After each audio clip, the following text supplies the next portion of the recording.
Moms kitchen ল্যাবে সবাইকে স্বাগত। আজ আপনাদের সাথে শেয়ার করছি একদম বাঙালিয়ানায় ভরপুর সম্পূর্ণ নিরামিষ একটি সাবেকি রান্না।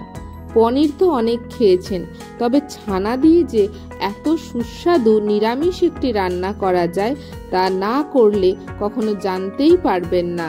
নিরামিষ দিনে অনায়াসেই এই রান্নাটি করে আপনজনের সাথে এর স্বাদ ভাগ করে নিতেই পারেন। অবশ্য ঠাকুরভোগেও অনায়াসেই এই রান্নাটি করে দিতে পারেন। বেশি কথা না বলে তবে চটপট শুরু করি আজকের রেসিপি, ছানার কোফতা কারি।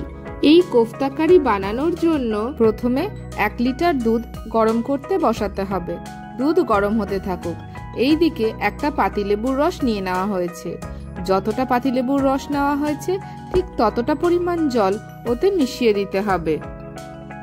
এই দিকে দুধও গরম হয়ে গেছে।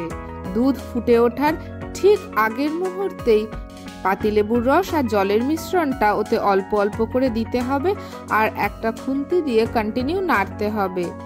এইভাবে যদি ছানা কাটেন তাহলে দেখবেন ছানা খুব সুন্দরভাবে উঠে আসবে।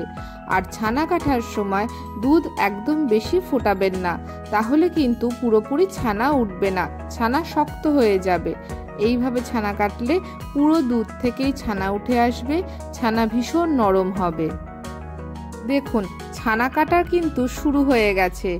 এইভাবে ধিমে আঁচে রেখে অল্প অল্প করে লেবুর রস দিতে হবে আর নাড়তে হবে।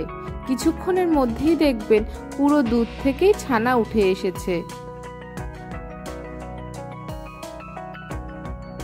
এরপর একটা পাতলা কাপড়ে ছানা ঢেলে দিতে হবে। এরপর ওই কাপড়টা আস্তে করে তুলে মুখটা বন্ধ করে একটা পুটুলি মতন বানাতে হবে। ছানা কিন্তু হাত দিয়ে চিপবেন না, এইভাবে পুটুলি বানিয়ে কিছুক্ষণ ঝুলিয়ে রেখে দেবেন। ছানা থেকে যতটা জল বেরোনোর বেরিয়ে যাবে। হাত দিয়ে চিপে সব জল বার করে দিলে ছানা ভীষণ ড্রাই হয়ে যাবে, তখন কোফতা বানাতে খুব প্রবলেম হবে। মিনিট 15 পর ফেরত আসলাম।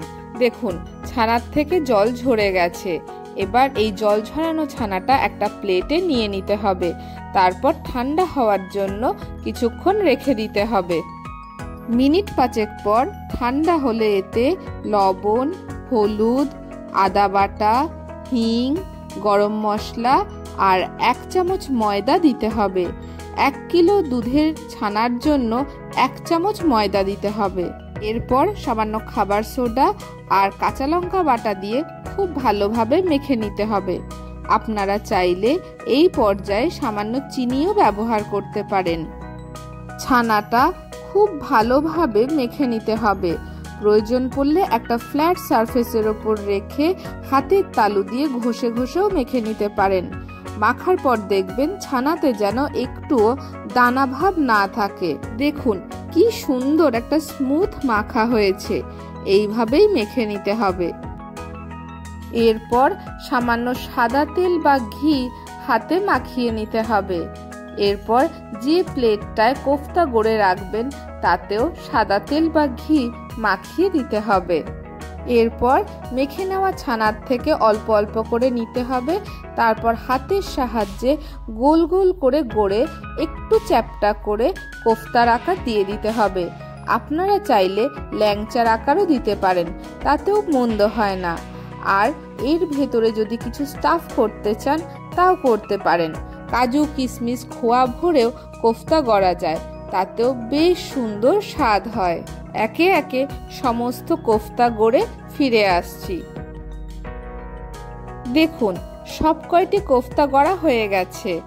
এইদিকে কড়াইতে সাদা তেলও গরম হয়ে গেছে। আপনারা চাইলে ঘিও গরম করে নিতে পারেন। এরপর একে একে সমস্ত কোফতা ওই তেলে ছেড়ে দিতে হবে। উল্টে পাল্টে খুব ভালো করে ভেজে নিতে হবে। ভাজা হয়ে গেলে একটা প্লেটে তুলে নিতে হবে। এইভাবে ব্যাচ ওয়াইজ সমস্ত কোফতা ভেজে নিতে হবে। ওই তেলে ডুমো ডুমো করে কাটা আলু দিয়ে দিতে হবে। আলু নরম হয়ে যাওয়া অবধি ভেজে নিতে হবে।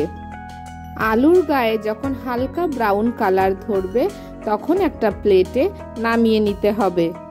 এরপর ওই তেলেই হাফ চামচ ঘি দিয়ে দিতে হবে।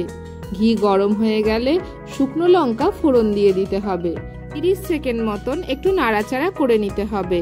লঙ্কা ভাজা হয়ে সুন্দর গন্ধ বেরোলে ওতে গোটা গরম মশলা ফোড়ন দিয়ে দিতে হবে। তারপর তেজপাতা আর গোটা জিরে ফোড়ন দিয়ে একটু ভেজে নিতে হবে। তারপর এতে হাফ চামচ হলুদ দিয়ে তাতে আদা বাটা দিয়ে দিতে হবে। মিনিট খানেক কষে নিতে হবে। আদা আর হলুদ একসাথে কষালে কখনোই আদা ছিটকায় না। এরপর এতে একে একে সামান্য চিনি, টমেটো পিউরি, ধনে বাটা, জিরে গুঁড়ো, কাশ্মীরি লঙ্কার গুঁড়ো, শুকনো লঙ্কার গুঁড়ো আর সামান্য গরম জল দিয়ে আবারও খুব ভালোভাবে কষে নিতে হবে। তবে মিনিট খানেক কষলেই হবে, ধনে জিরে বেশি কষানোর প্রয়োজন নেই। আপনারা চাইলে টমেটোও দিতে পারেন, আমার কাছে টমেটো পিউরি ছিল বলে তাই দিয়েছি। টমেটো পিউরি বানানোর ভিডিওর লিংক আমি ডেসক্রিপশন বক্সে দিয়ে দেব। মশলা দিয়ে তেল ছেড়েছে, মানে মশলা কষানো হয়ে গেছে। এবার ভেজে নেওয়া আলু এই মশলাতে দিয়ে দিতে হবে। তারপর মিনিট খানেক আলুর সাথে মশলা কষে নিতে হবে। এরপর 4 কাপ মতন গরম জল দিয়ে দিতে হবে। রান্নায় অবশ্যই গরম জল ব্যবহার করবেন, তাহলে স্বাদ আর গন্ধ দুই খুব ভালো হয়। আর এই তরকারিতে খুব একটা ঝোল হবে না, তাই অল্প জলই দেবেন। ঝোল ফুটে উঠেছে, এবার সামান্য লবণ দিয়ে দিতে হবে। এরপর ঢাকনা চাপা দিয়ে আলু পুরোপুরি সিদ্ধ হয়ে যাওয়া অবধি অপেক্ষা করতে হবে। অন্য একটা তরকা প্যানে হাফ চামচ ঘি দিয়ে দিতে হবে। ঘি গরম হলে তাতে হাফ চামচ হিং ফোড়ন দিয়ে দিতে হবে। হিং 30 সেকেন্ড মতন ধিমে আঁচে ভেজে নিতে হবে। তবে আপনারা একবারেই ফোড়ন দিয়ে তরকারি বসিয়ে দিতে পারেন, তবে পরে ফোড়ন দিলে তরকারির সুন্দর একটা স্বাদ হয়। এরপর ঘি সহ এই হিং তরকারিতে দিয়ে দিতে হবে। যারা হিং খান না তারা হিংয়ের পরিবর্তে রসুনও দিতে পারেন, তবে আমি সম্পূর্ণ নিরামিষ পদ্ধতিতে দেখিয়েছি বলে এতে রসুনের ব্যবহার দেখায়নি। এরপর ভেজে নেওয়া কোফতাগুলো সব ঝোলের মধ্যে দিয়ে দিতে হবে। তারপর গরম মশলার গুঁড়ো এতে দিয়ে দিতে হবে। মিনিট খানেক ফুটিয়ে নিতে হবে, খুব বেশি ফোটানোর প্রয়োজন নেই। ঢাকনা চাপা দেওয়ারও কোনো প্রয়োজন নেই। মিনিট খানেক ফোটালেই কোফতা ঝোল টেনে নেবে আর সুন্দর ফুলে ফুলে উঠবে আর ভীষণ নরম হয়ে যাবে। মিনিট খানেক পর তরকারির ওপর দেখুন তেল ভেসে উঠেছে, মানে তরকারি রান্না হয়ে গেছে।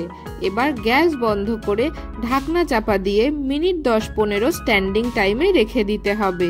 এতে কোফতার ভেতরে খুব সুন্দরভাবে মশলা লবণ ঢুকবে। এরপর একটা সার্ভিং প্লেটে নামিয়ে লুচি, পরোটা কিংবা পোলাও বা ফ্রাইড রাইসের সাথে পরিবেশন করুন এই ছানার কোফতা কারি। আজকের ভিডিওটি কেমন লাগলো অবশ্যই কমেন্টে জানাবেন। এরকম নিত্য নতুন রেসিপি পেতে অবশ্যই মমস কিচেন ল্যাবের সাথে থাকবেন। আজকের মতন আসি, দেখা হচ্ছে অন্য কোনো দিন অন্য কোনো নতুন রেসিপির সাথে। ততক্ষণ অবধি সবাই সুস্থ থাকুন, ভালো থাকুন আর দেখতে থাকুন মমস কিচেন ল্যাব।